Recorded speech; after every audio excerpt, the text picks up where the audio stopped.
astronomers detect intelligent laser communications between 234 alien star systems. Even more intriguing is the fact that the signals come from Sun-like stars. A team of Canadian astrophysicists working with Sloan Digital Sky Survey, SDSS, telescopes have discovered unusual activity in 234 star systems that could be interpreted as signs of extraterrestrial intelligence, ETI. The data gathered by the scientists suggests the signals originate from the stars themselves, which means the senders must be advanced enough to divert and manipulate the energy output of their parent star. This indicates that the rise of Type II civilizations on the Kardashev scale in our galaxy might be much more common than previously thought. In a recently published paper, Professors Hermano F. Bauer and Eric Taradier of the Laval University in Quebec argued that the unusual character of the light pulses coming from 234 Sun-like stars could be the result of broadcasts intended to crisscross interstellar space. The paper describes the anomalies as peculiar periodic spectral modulations in a small fraction of solar-type stars.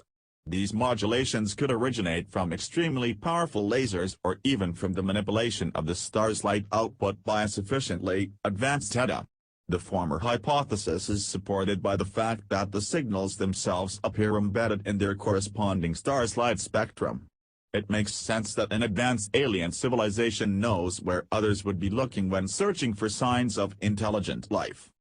The fact that only a small fraction of stars, in a narrow spectral range center near the spectral type of the Sun, has the signal in agreement with the ETA hypothesis, since we intuitively would expect that solar-type stars would have ETA and only a small fraction of them would have ETA, the authors wrote. What makes these essentially laser signals more puzzling is the fact that they all alike. Data shows that all of the 234 signals were emitted in a very narrow spectral range. Think of it as light frequency, as if part of a greater array or even as a result of a fixed galactic frequency being in order. The ETA hypothesis requires that all different ETA transmitters choose to broadcast with the same time separation of pulses, and one may wonder why they do so. This is a highly speculative issue that may have several explanations.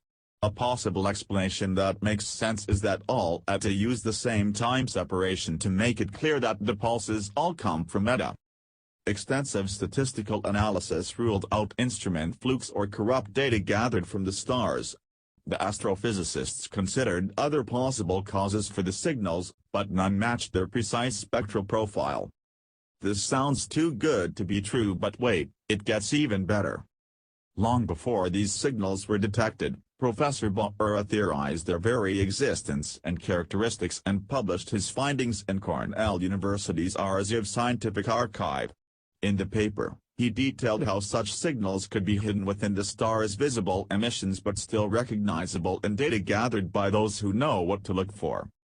Theory, confirmed by published experiments, shows that periodic signals in spectra can be easily generated by sending light pulses separated by constant time intervals, Professor Bauer wrote. In particular, technology now available on Earth could be used to send signals having the required energy to be detected at a target located 1,000 light-years away.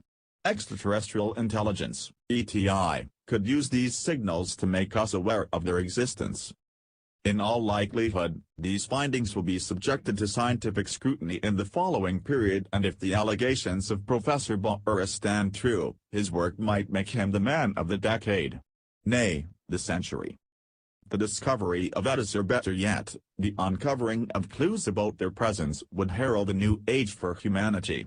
If extremely advanced alien civilizations exist in our galaxy and even more, communicate with each other on established frequencies, we want in.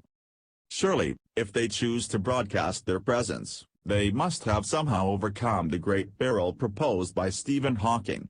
The physicist believes we should be wary of contacting civilizations that are way ahead of us, lest we end up like the Aztecs, who were mercilessly slaughtered by Cortes' superior forces.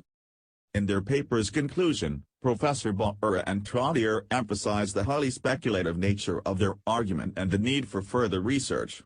Still, they contacted SETI scientists, who were very receptive to the subject. We'll keep you posted.